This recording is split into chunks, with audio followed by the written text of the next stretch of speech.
So 25 years old, don't worry. Any mistake is an income, is a wonderful revenue for you. So I told myself and told my young people, before 20 years old, be a good student. When you do entrepreneur, just learn some experience. Before 30 years old, follow somebody. Go to a small company. Normally in a big company, it is good to learn processing. You are a part of a big machine. But when you go to a small company, you learn the passion, you learn the dreams. You learn how to do a lot of things at one time. So before 30 years old, it's not which company you go, it's which boss you follow. It's very important. A good boss teaches you differently. And from 30 to 40 years old, you have to think very clearly when you're working for yourself. If you really want to be an entrepreneur. When you're 40 to 50 years old, you have to do all the things that you are good at. Don't try to drop into the new area. It's too late. You may be successful, but the rate of dying is too big. So 40 to 50, think about how can focus on things that you are good at. But when you are 50 to 60 years old, work for the young people. Because young people can do better than you. So rely on them, invest on them, making sure they're good. So when you are over 60 years old, spend time for yourself. On the beach, sunshine, right? It's too late for you to change normally. But this is my advice to the young people. 25 years old, make enough mistakes. Don't worry. You fall, you stand up. You fall, you stand up. Enjoy it. I mean, 25 years old, enjoy the show, enjoy the show. I did not have a rich father. Tried 3 times for university. All failed. I applied for Harvard for 10 times. All failed. They don't even want to see me.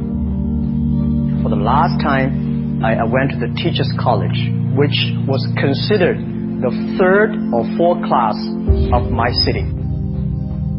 So I applied jobs for 30 times, got rejected. It was so difficult at that time. I was so frustrated because I taught in the university. My pay was $10 a month.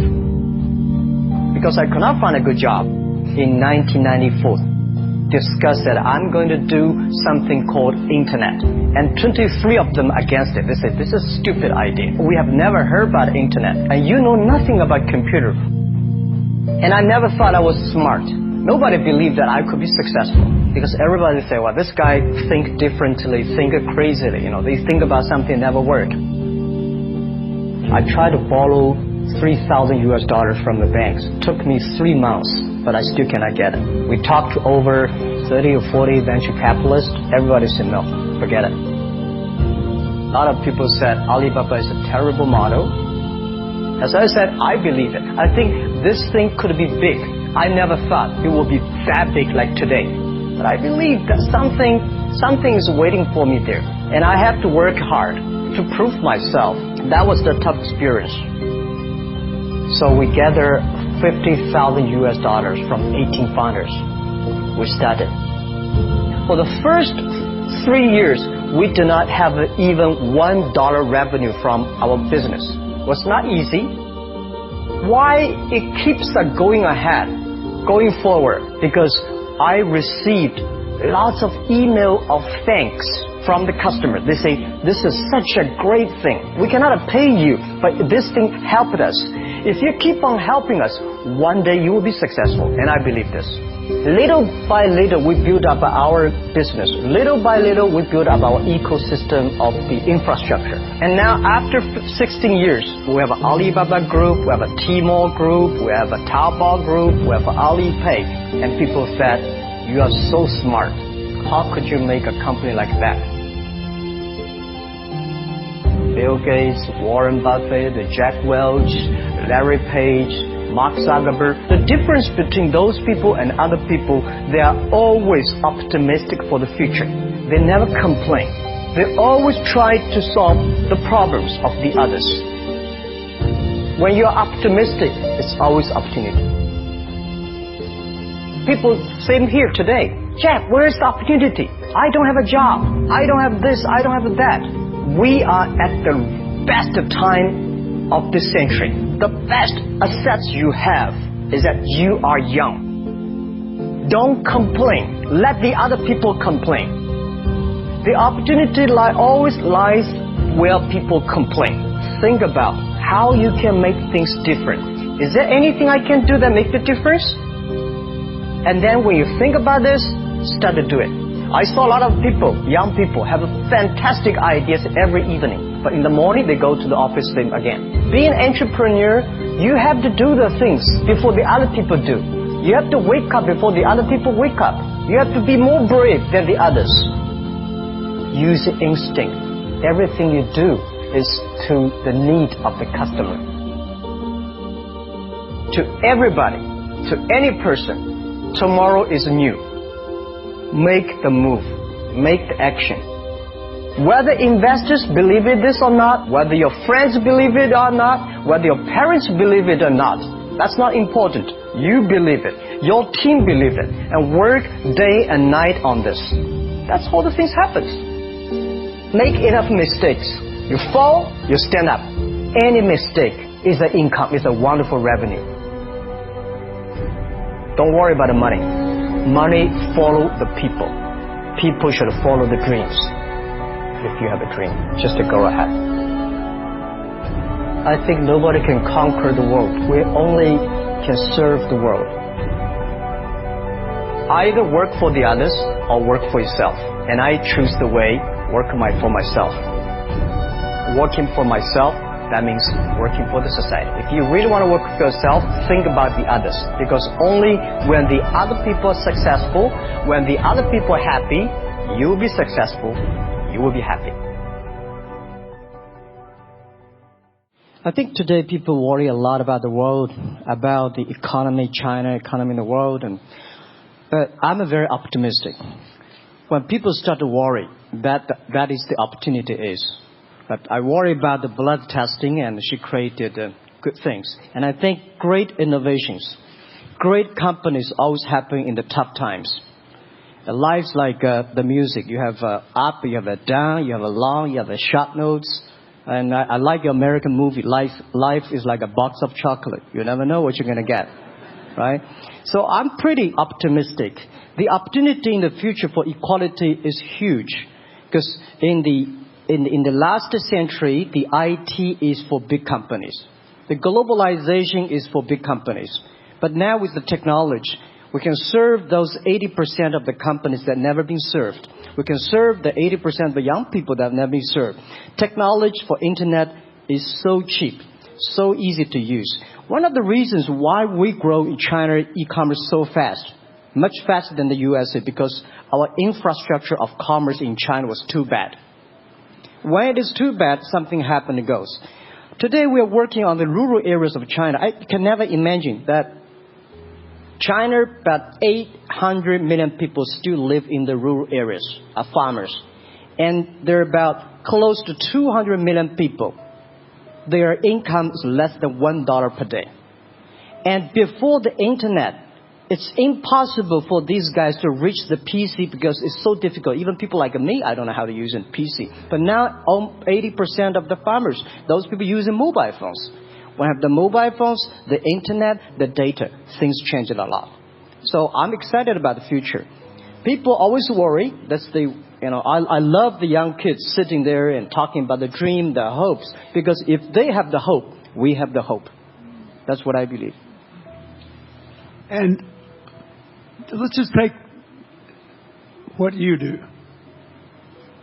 And I've loved every description I've ever heard about how you serve people, and your story about the bamboo farmers and your wife and her friends. It was fabulous. But where's this going?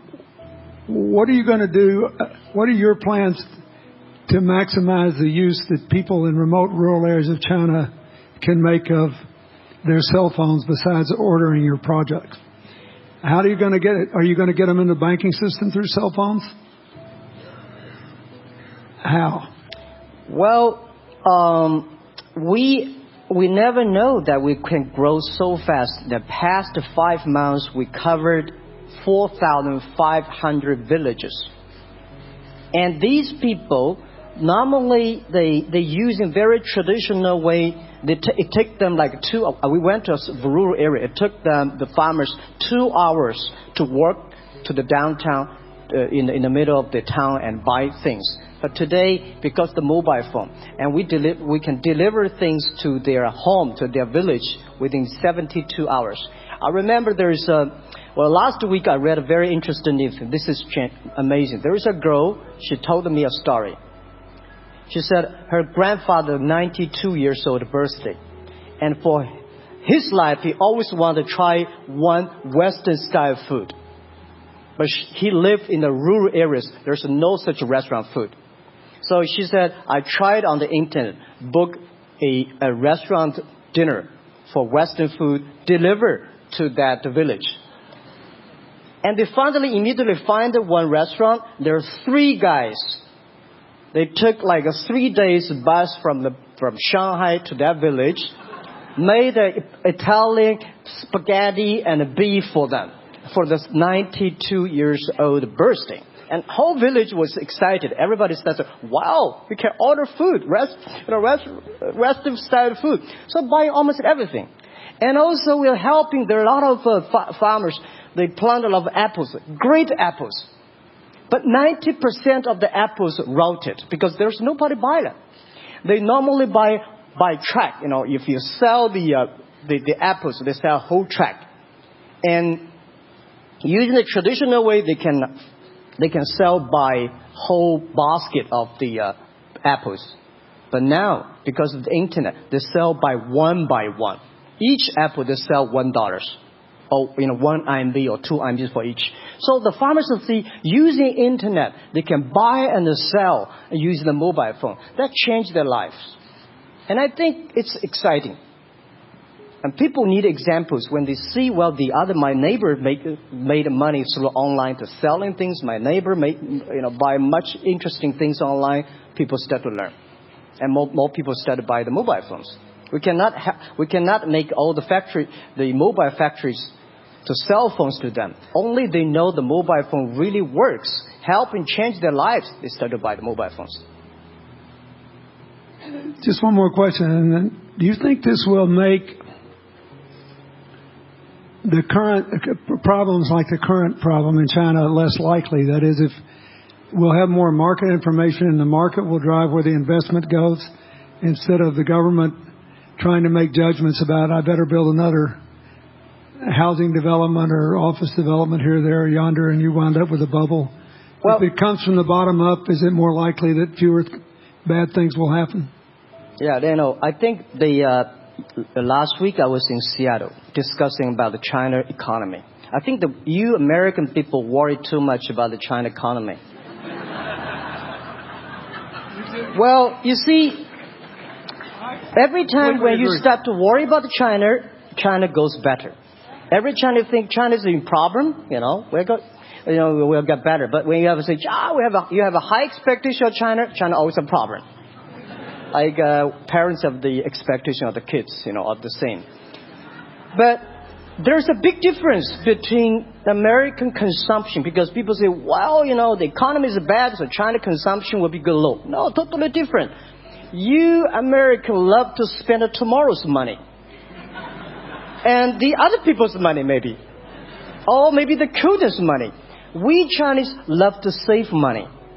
We are probably the largest country, the safe deposit in the whole world. Because we've been poor for so many years. When we make money, we put in the banks. Because someday we know the disaster is coming, so we can spend the money.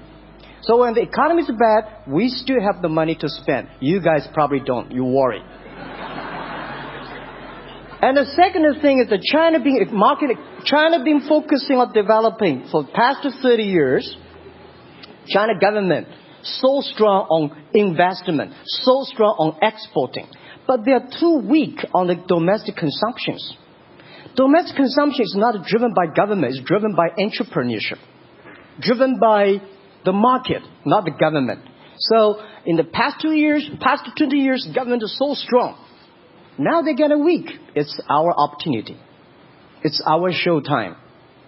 to see the market economy, entrepreneurship, how we can develop the real consumption. I think if the China developed the great consumption, we have a 300 million middle class. In next 15 to 20 years, we're going to have 500 million middle class. We need to import a lot. So when we start to import, that's a great. It's going. I worry a lot when we export. When we export, we got a terrible sky, we have a terrible water, we have a terrible environment. When we start to import, we got to be better. So that's all the great opportunity, guys. Be happy about that. I'm serious. I agree with that. I'm serious. Yeah. Worry about yourself. Don't worry about the others. The reason some of us worry about China is we depend on you to buy our debt. However, I tried to be more Chinese when I was president. I saved a lot of money. So good. Good. But I just wanted you to say that because I really believe that. I mean, I think you're absolutely right. The trend toward greater internal consumption I think will remain unbroken in spite of whatever the difficulties are in the next few months. I think it's important not to overreact. You can't break the trend. You've got to clean up the land from chemical contaminants. You've got to clean up the air. You're going to do it. Yeah. And a lot of Chinese will make a lot of money out of that. There'll be a lot of great new companies, and there'll be opportunities to import from other places. Yeah. So, can you discuss your theory of what you're doing and other things in terms of whether it advances equal opportunity and social solidarity? Tell them what you think is going to happen. And what other kinds of, when your opening remarks, you just said technology is going to be active in this way in other areas of the economy. What do you think the next big opportunities are? But first, tell them just in 2 sentences what you're doing, because Jack and I know, and we haven't been clear enough. Explain it, and explain how you think that advances social solidarity and equality of opportunity. Well, our work is in the belief that access to health information is a basic human right. And that lab information, particularly because lab data drives 70% of clinical decisions, needs to be accessible to people before they're sick. So if you look at the word diagnosed in the dictionary today, it says to determine the presence of disease from symptoms, which means by definition, we're determining that people are sick once a disease has already progressed. And our work is in being able to make lab testing accessible to people in time for therapy to be effected. And to do that in a way in which every person, irrespective of their insurance status, irrespective of where they live, can afford the ability to get a test done. So that means, in our case, we've invested the last 12 years in now developing hundreds of tests, many of which are less than $10. So $2 tests in the United States. And I think one of the amazing things about this country is that we have such an incredible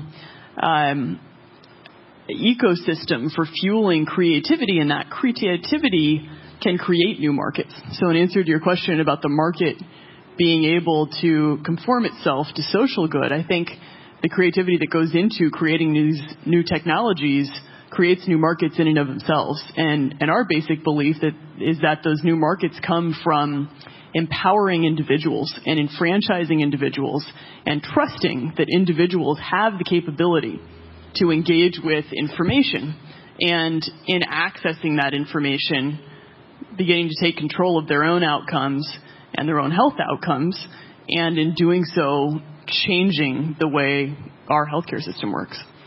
Think what this could mean for rural China, for rural India, for Native American reservations in America, for the Mississippi Delta, for the remote areas of where all the jobs were lost from coal. You're all of a sudden giving people information. And one of the most important things I think we did in my second term as president in the healthcare front was develop this diabetes self-care program, and all of a sudden Jack's company could be delivering the means to self-care based on your test. I mean, I think that this is a very big deal. We all want to live as long and as well as we can, and Craig Brenner was here. We were joking about whether we'd make it to 100, but in the meanwhile, you want to keep people healthy, and if they're sick, you want to intervene early, not late. Yeah. Well, and if you look at, the ability to engage with this information, we have a $4 trillion healthcare problem in this country. 20% of it is type 2 diabetes, which is reversible. And we have 90 million Americans who do not know they are pre-diabetic. But access to information and the ability to engage with that information is the foundation for being able to change those outcomes and cost. Right? One more fact, and then I want to call on Jack. You founded this company 12 years ago, right? Yeah. Tell them how old you were. I was 19. Yeah. So, don't worry about the future. We're in good hands. So, I was thinking about 19, where I am. 19, I've not passed the examination for university yet. I failed 3 times, but I think it worked out. I'm not good at schooling. Well, yeah, that's why I give confidence to a lot of young people in China. If Jack Ma can be successful, 80% of the people can be successful. People like her, we're jealous. But, well, equality, I would like to make a little bit of technology helping, because yesterday I was joining the UN Women Conference about gender equality. And I think the first technology revolution happened 200 years ago in the UK, released the human body, the arm, stronger. The second technology revolution in the USA for energy, you can last long.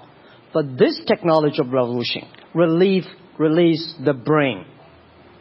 So this century is not a competition who is stronger, whose muscle is stronger. It's who is smarter, who is up, who can listen. It's the challenge of wisdom. So man and woman are equal. On the internet, you can never see he's a woman or a man. And on the internet, women can serve much better than men on the internet. And a man talking about a business, talking about numbers, competition, they make business very cold. Women, they make business very cozy, lifestyle, and interesting. 50%, more than 50% of our shop owners, more than 5 million shop owners are women. And people love that. This is the great thing I see, that this century we see more and more women leaders, on the state leaders, presidents. In the future, we're going to General Secretary of the United Nations should be a woman leader. And this is the great century for equality. And I feel excited about that. Let me ask you,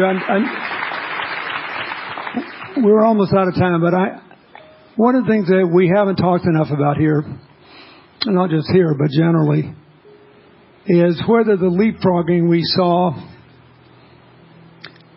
with cell phones, which was instrumental in your phenomenal business success, and which will make it possible for you at the appropriate time to do what you've done on a global scale, hitherto unimaginable in all of human history for anybody to have any of their own health data.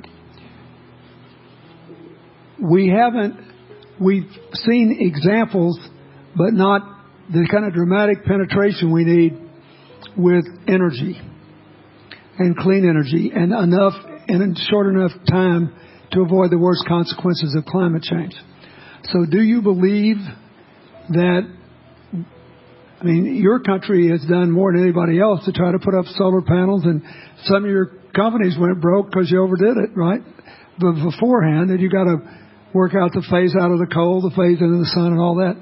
Meanwhile, Africa, which is growing like crazy because of the cell phone in no small measure, and has 6 of the fastest growing countries in the world, still has vast swaths of its land totally dark at night. Do you believe that it's possible for us to scale up with distributed solar power rather than centralized as quick as we did with the cell phone? And if so, and if that were your business, if you had to quit what you're doing today and start there, how would you do it? And how would you do it? Very first, I know that.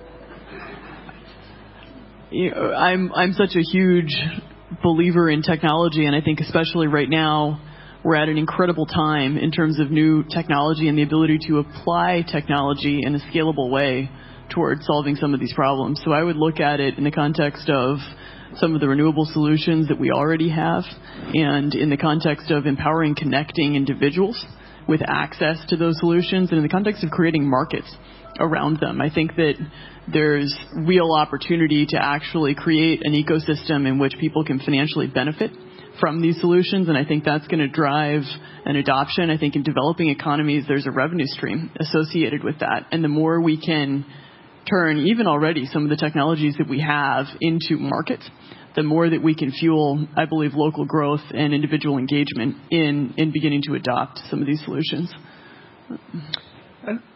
Just related to that, Jack, you answer it, and then I'll ask you one final question. Yeah, I'm a strong believer that technology can make world much better, because people say China economy is getting slower.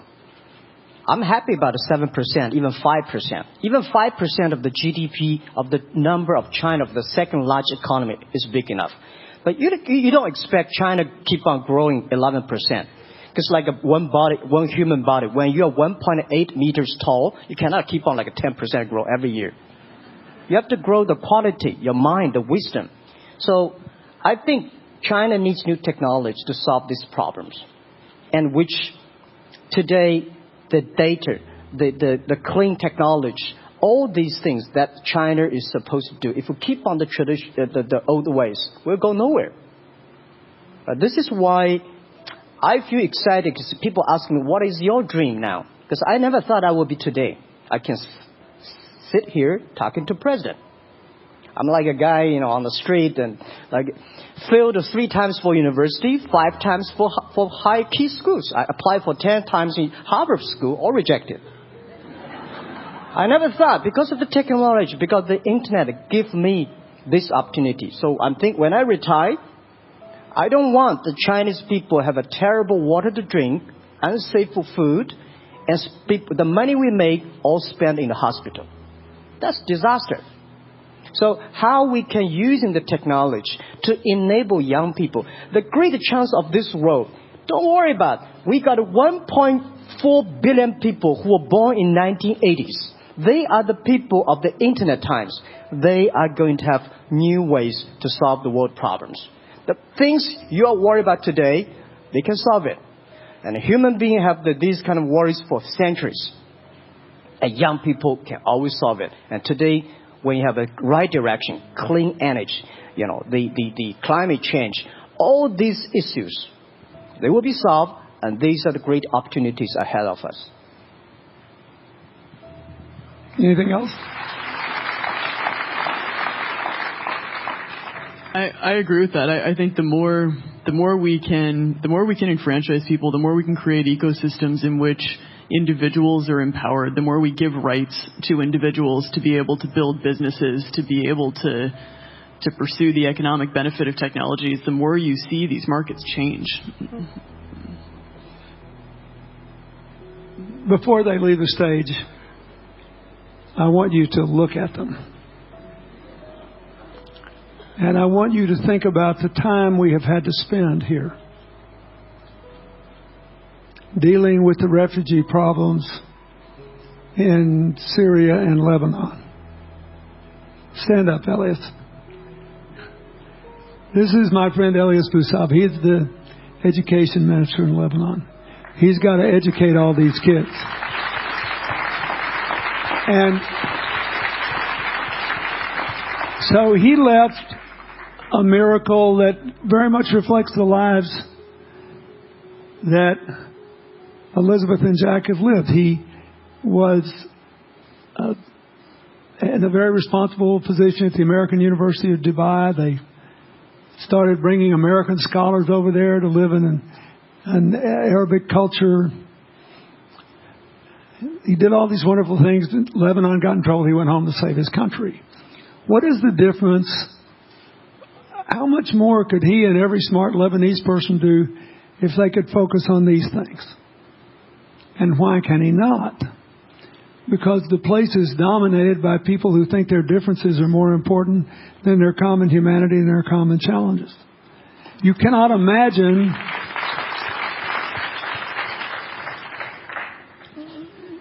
Jack Ma's proud of being Chinese. I like that.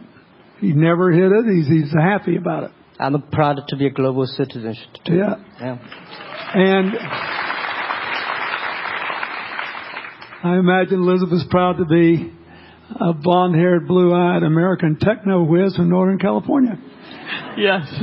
But they don't, not a word either one of them has said has defined the meaning of their lives or the direction of their work with negative reference to someone else. My friend Dikembe Mutombo, stand up. No, you don't have to stand up. It'll hurt you too much. You're an old man. My 7'2" tall friend was just inducted into the National Basketball Association Hall of Fame. And